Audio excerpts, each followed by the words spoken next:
அனைவருக்கும் வணக்கம். இந்த வீடியோல testing of hypothesis chi-square test அதுல 2x2 கண்டின்ஜென்சி டேபிள் வச்சு ஒரு எக்ஸாம்பிள் பார்ப்போம்.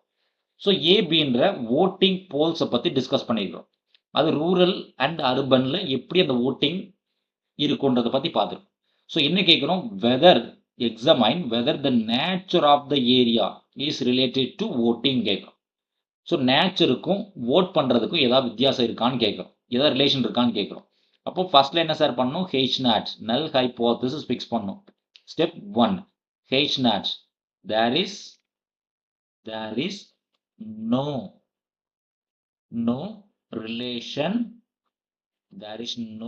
Relation between nature and voting கூட எழுதிக்கலாம்.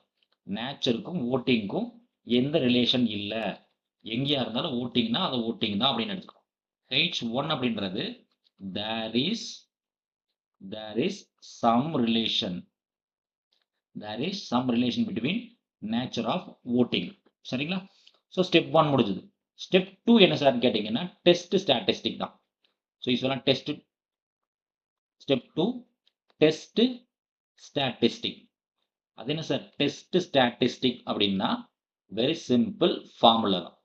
ஸோ இங்கே chi-square 2x2 டேபிள், ஏன்னா ஏபி மட்டும் தான் பேசியிருக்கோம், ரெண்டே கிரைட்டீரியன் மட்டும் தான் பேசியிருக்கோம். சரிங்களா?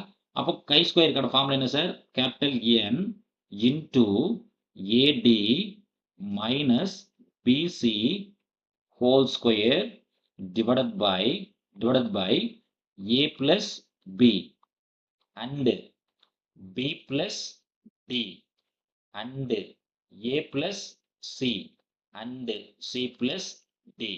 இது எப்படி சார் நம்ம ஈஸியாக ஞாபகம் வச்சுக்க முடியும்னு கேட்டிங்கன்னா வெரி சிம்பிள். இந்த டைம் ஏன்னு எடுத்துக்கலாம், இந்த டைம் பின்னு எடுத்துக்கலாம், தென் இதை சின்னு எடுத்துக்கலாம், தென் இதை டின்னு எடுத்துக்கலாம். இந்த ரெண்டையும் ஆட் பண்ணி என்ன கிடைக்கும், ஏ பிளஸ் பி கிடைக்கும். அப்போ ஏ பிளஸ் பி இங்கே போட்டாச்சு. இந்த ரெண்டையும் ஆட் பண்ணிங்கன்னா சி பிளஸ் டி கிடைக்கும். அப்போ சி பிளஸ் டி இங்கே போட்டாச்சு. ரோ வைஸ் ஆட் பண்ணிங்கன்னா இது ஏ பிளஸ் சி, அப்போ ஏ பிளஸ் சி இங்கே போட்டாச்சு. தென் இதை ஆட் பண்ணிங்கன்னா பி பிளஸ் டி, அந்த பி பிளஸ் டி டேம் இங்கே இருக்கு. ஸோ என்னன்றது என்னன்னு கேட்டிங்கன்னா ஓவரால் டோட்டல், கிராண்ட் டோட்டல் சொல்லுவோம். என்னன்றது கிராண்ட் டோட்டல் தான் என். அதாவது ரோ வைஸ் ஆட் பண்ணாலும் காலம் வைஸ் ஆட் பண்ணாலும் சேம் ஆகும். ஸோ வேல்யூ சப்ஸ்டிட் பண்ணால் வேலை முடிஞ்சது சார். வெரி சிம்பிள் தான், இது பெரிய லாஜிக் ஒன்றும் இல்லை. ஃபார்முலாஸ் வெரி சிம்பிள் ஃபார்முலா தான், சப்ஸ்டிட் பண்ணுறோம். ஸோ என்னன்றது 2000 ஏடி, ஏன்றது 620 கிராஸ் மல்டிப்ளிகேஷன் தான். 620 into 450 minus 550 into 380 whole square divided by 4 வேல்யூஸும் மல்டிப்ளை பண்ணோமா, a plus b. அப்போ 1170 into 830 into 1000 into 1000. சரிங்களா? ஸோ இங்கே 3 0 இருக்கு. ஸோ இந்த 3 0க்கு என்ன பண்ணலாம், கட் பண்ணிக்கலாம். இந்த 3 0வையும் கட் பண்ணிக்கலாம், இந்த இடத்துல 3 0வையும் கட் பண்ணிக்கலாம். இப்போ மேலே மட்டும் தனியாக ஒர்க் பண்ணுங்க சார், என்ன கிடைக்குதுன்னு பாருங்க. தென் கீழே ஒர்க் பண்ணிக்கலாம். ஸோ மேலே 620 இன்டூ 450 மைனஸ் 550 இன்டூ 380. அதை என்ன பண்ணணும், ஸ்கொயர் பண்ணணும். ஸ்கொயர் பண்ணி 2ஆல் மல்டிப்ளை பண்ணணும். அப்போ என்ன கிடைக்குன்னு பாருங்க, 9 8 1 2 3 4 5 6 7 8 zeros. 9 8 அப்புறம் 1 2 3 4 5 6 7 8 zeros divided by 1170 into 830 into 1000. So இப்போ எத்தனை ஜீரோ இருக்குன்னு பாருங்க சார். அதான் ஜீரோவையும் கட் பண்ணி விட்டுருங்க. அப்போ கேட்ட என்ன கிடைக்குன்னு பாருங்க. ஸோ இங்கே 3 zeros இருக்கு, அப்போ இங்கே 3 zeros கட் பண்ணிக்கலாம். தென் இங்கே ஒரு 0 இருக்கு, அப்போ இந்த ஒரு 0 கட் பண்ணிக்கலாம். அனதர் ஒரு 0 இருக்கு, அனதர் 0 கட் பண்ணிக்கலாம். இப்போ ஃபைனலாக கால்குலேட் பண்ணுங்க சார், என்ன கிடைக்குதுன்னு பாருங்க. மேலே 98123 டிவைடட் பை 117 இன்டூ 83 இருக்கா. இப்போ போடுங்க சார், என்ன கிடைக்குதுன்னு பாருங்க. அப்ராக்சிமேட்லி 10.09 கிடைக்குது.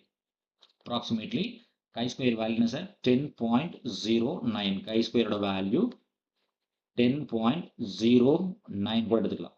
சரிங்களா? ஸோ நெக்ஸ்ட் என்ன சார் பண்ணோம், டேபிள் வேல்யூ போகிறோம். ஸோ டேபிள் வேல்யூ இல்லைங்களா.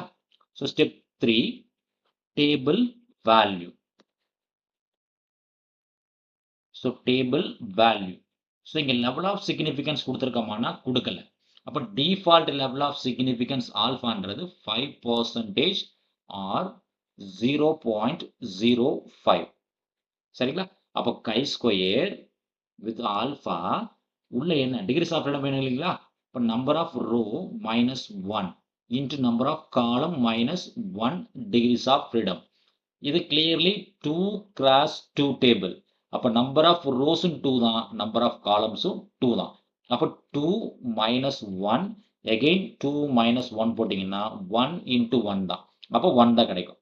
அப்போ கை square with 0.05 level of significance with 1 degrees of freedom.